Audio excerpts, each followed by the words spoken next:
This is Talk of the Town, a weekly program featuring community events happening in and around Northeast Michigan, with your host, Nancy Smitham, and get the latest from Alpena Community College with Don McMaster. And now, today's Talk of the Town. Good morning and welcome to Talk of the Town. I'm Nancy Smitham.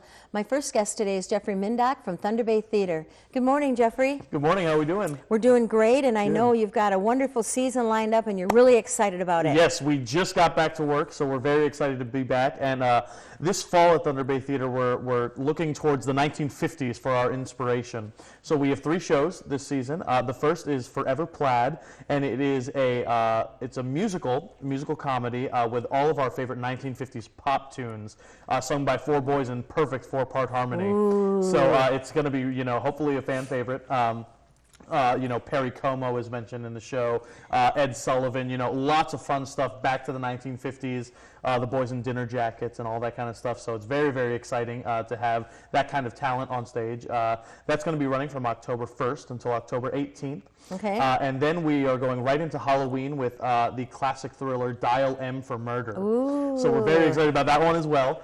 We have, the same core company, just as always, doing all of the shows throughout the season. And then we are wrapping up our fall season as we wrap up 2015.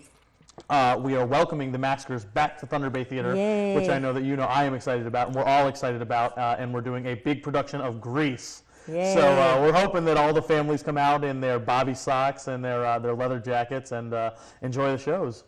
As we talked before about involving the Maskers Club, good for you folks at the theater and good for the kids at the high school. Yeah, when I came to Alpena as an actor originally, and then when I came back as the artistic director, I realized how many young performing artists we have here in Alpena, and we are so blessed to have, not just our theater, but also Alpena Civic Theater. That's such a wonderful resource of theater opportunities.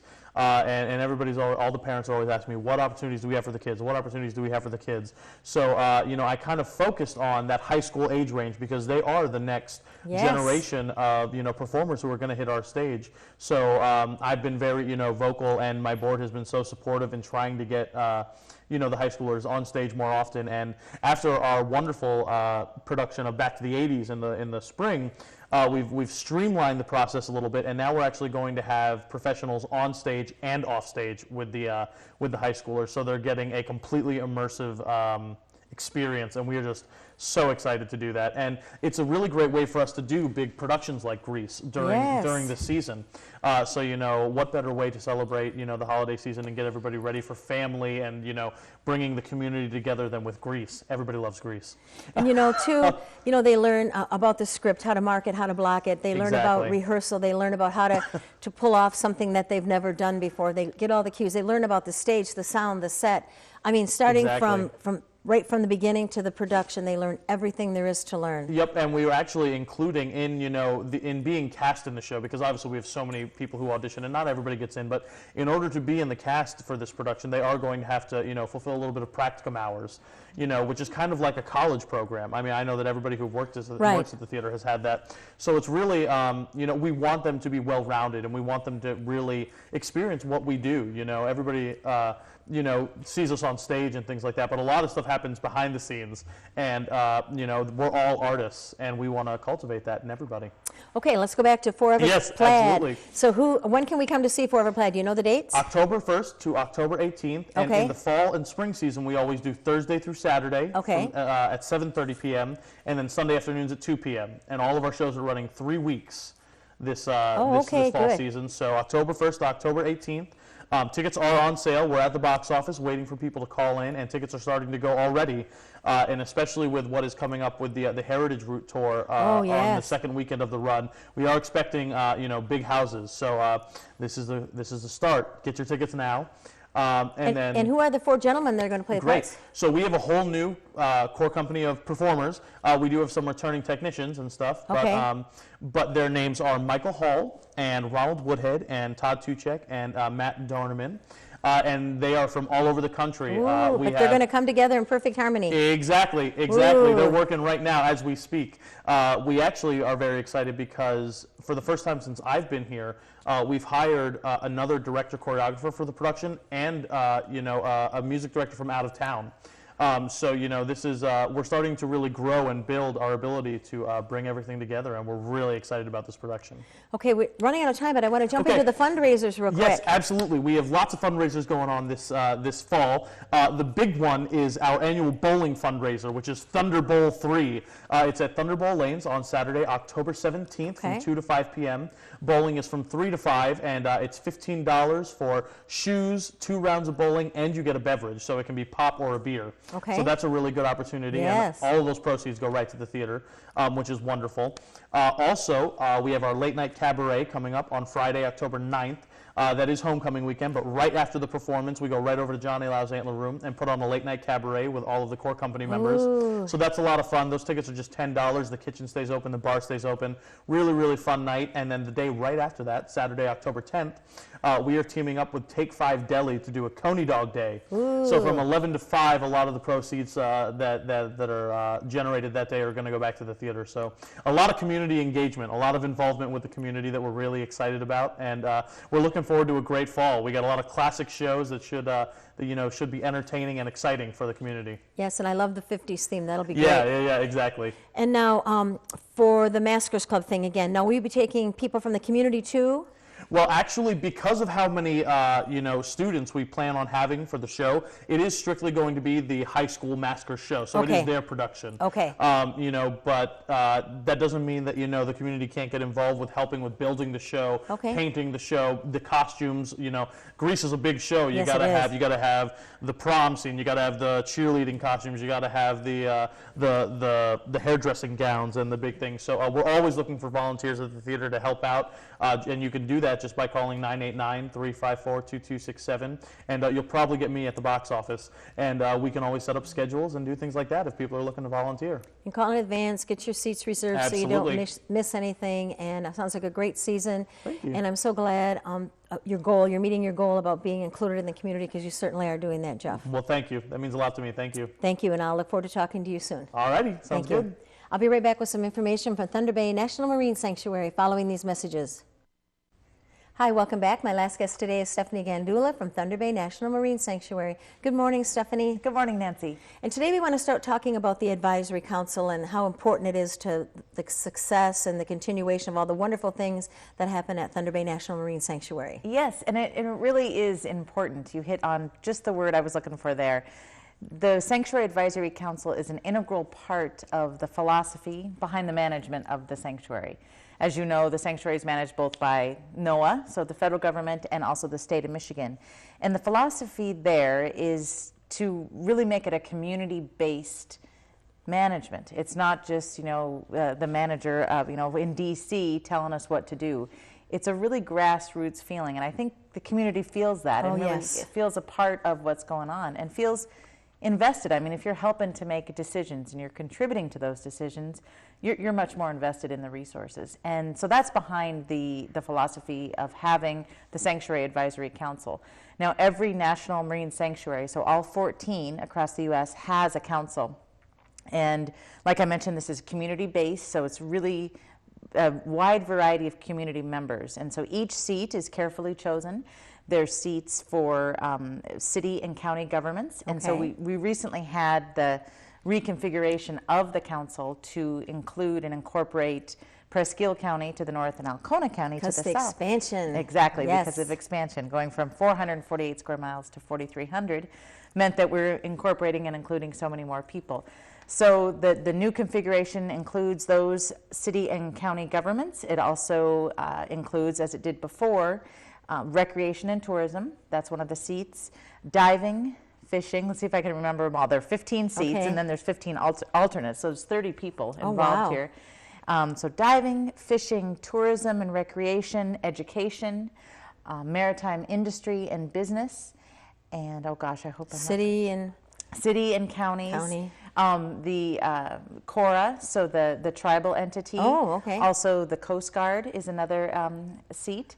And I think that's all of them. But you get the idea that it really incorporates Right. the different interests that are invested in what happens with the sanctuary. Okay. And I know that you have some wonderful volunteers you want to talk about today. We do. And so the council members, they are volunteers. That's a Yes. voluntary role, and so we really appreciate their time.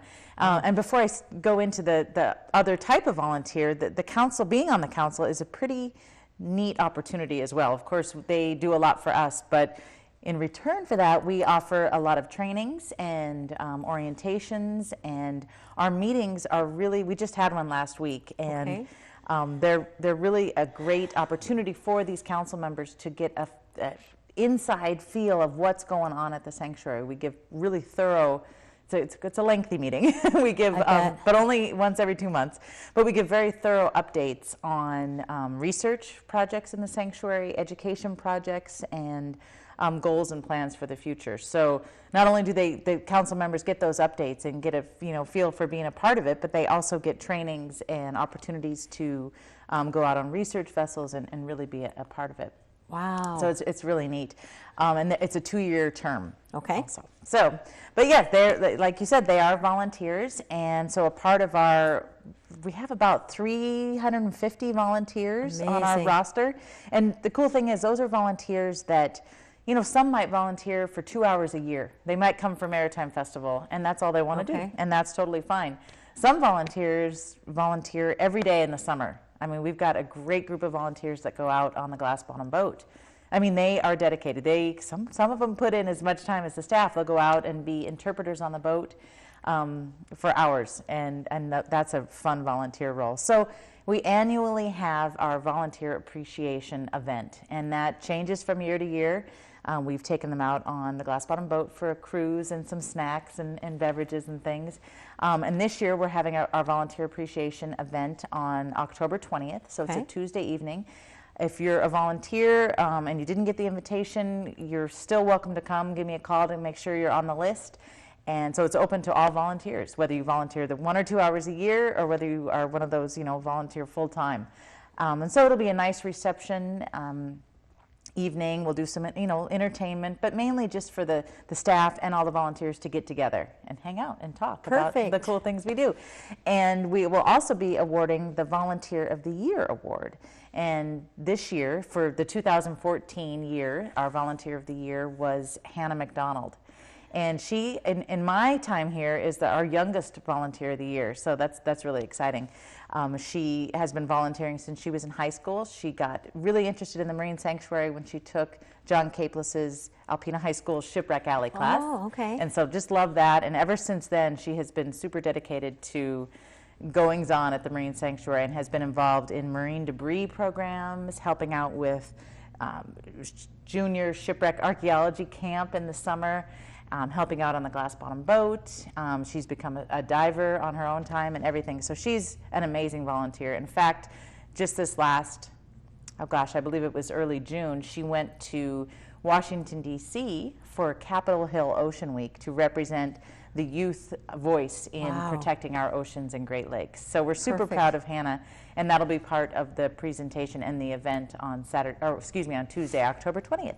And you always need more volunteers. We really do. I mean, there's so much going on, and like I've mentioned a few examples. I mean, the different groups that we cater to and that we educate and that we're involved with, all ages coming to the sanctuaries. So there's really the dozens of ways you can volunteer. And one way I'll mention just before we sign off is that's just about now. Okay. We'll just get it in. The Thunder Bay International Film Festival. Yes. And so that's happening in January again. Very excited to be doing that again. And so end of January, and so right now is when we start really getting the volunteers involved, because there's so much to do to plan for that event. So you can either help with the planning or you can help at the event or both.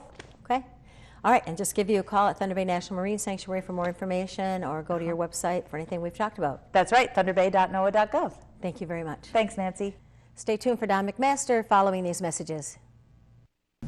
Good morning, everyone, and welcome to Talk of the Town. I'm Dr. Don McMaster, president of Alpena Community College, and I'm pleased to have as our guests today two really fine folks, cross-country coach Mark Jacobs and freshman cross-country runner Michaela Oliver.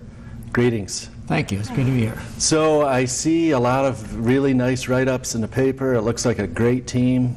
Mark, tell us a little bit about how the season's going and what you see that's most positive. So far, so good. Young team, probably I would have to say the youngest team in the United States. We average about 18 and a half years old. So to me, it means fresh legs, a lot of heart, and we're growing by the day as far as experience and work, hard-working group. That's why I brought this young lady with me today, one of the best and hardest workers I've ever been around. Michaela, what draws you to cross country? And well, let's start there. What draws you to cross country? I've always liked to run, and I started my junior year of high school, so I started a little bit later, but as soon as I started, I haven't been able to stop then. So tell us about Mr. Jacobs' practice routines. What time of the day are you getting up, and how far are you running? Is he pushing you pretty hard? Oh yeah, some days. There'll be some mornings we're out practicing by 5:30, and some days in the morning, and other days we'll do afternoon practices a little bit later. But India, we have hard practices some days, and some days an easy practice is like 6-mile run, so that's always nice. And what would be a normal run for you folks? I suppose it varies, but around town, you do the bike path? Yeah, we'll do the bike path sometimes, and other times we go out on some trails and such. And we'll do the track as well, to do track workouts, speed.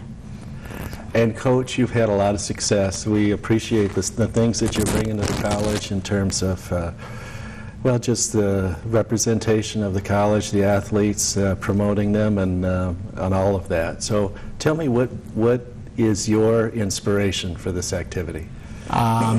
Being around young men and women who are, like I said, you can't coach heart. So when you get around kids who have heart, if I can get them to be a better runner, that's my goal. It keeps me young because I do run the majority of practices with them. And so, even though I'm old in age, my heart, I'm still about 23. And some days it's a wake-up call. But I do have a quick little story to tell about last week. We had the hardest practice ever. And we did a 1 mile, a 2 mile, a 3 mile, a 2 mile, a 1 mile. And it was extremely hot. And at the end of the 2 mile, Michaela's kind of wobbling down. And I told her, I said, okay, you're done. And she kind of stood back and got everybody lined to do the last 1 mile, and she steps on the line and she said, not happening, and she took off. And so to me, that's what it's all about. Yeah. It's heart, and the kids want to get better, and we're getting extremely good. We're going to surprise a lot of people this year. So Michaela, tell me how cross country and the discipline that it takes to do this, just the sort of thing Coach Jacobs described, how does that help you in school? It helps me because, when I'm in practice, I'm determined to get things done during that, and I want to get better. And with school, I have the same attitude going into it because I want to get better, so I'm going to put in hard work to get better academically and physically. Very good. So you find that cross country is helpful to you as a student? Yes, for sure. And that the two activities correlate and they are complementary? Yeah, for sure. And it helps having a coach that wants us to do well in school and in practice, and he pushes us both ways. Very good. What are you studying? I'm studying going into secondary education and then eventually go into business. Great. So. Good deal. And Coach, how do you see the integration between athletics and cross country specifically, but you can speak generally about athletics? You've coached a lot of different things. Right. I think with running, it takes a lot of discipline, and you'll tend to see even from junior high, high school, college, you have some pretty smart academic kids, because if it was easy, then a lot of people would do it. But you really have to manage your time.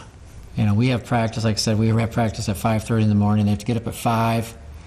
And I want them to think that, okay, they got this section done now, you go to class. And that's really important. I think if you even look at the high school in Alpena, I think their overall GPA is a 3.8. Our goal this year, our number one goal, is to be the first academic All-American team ever at ACC.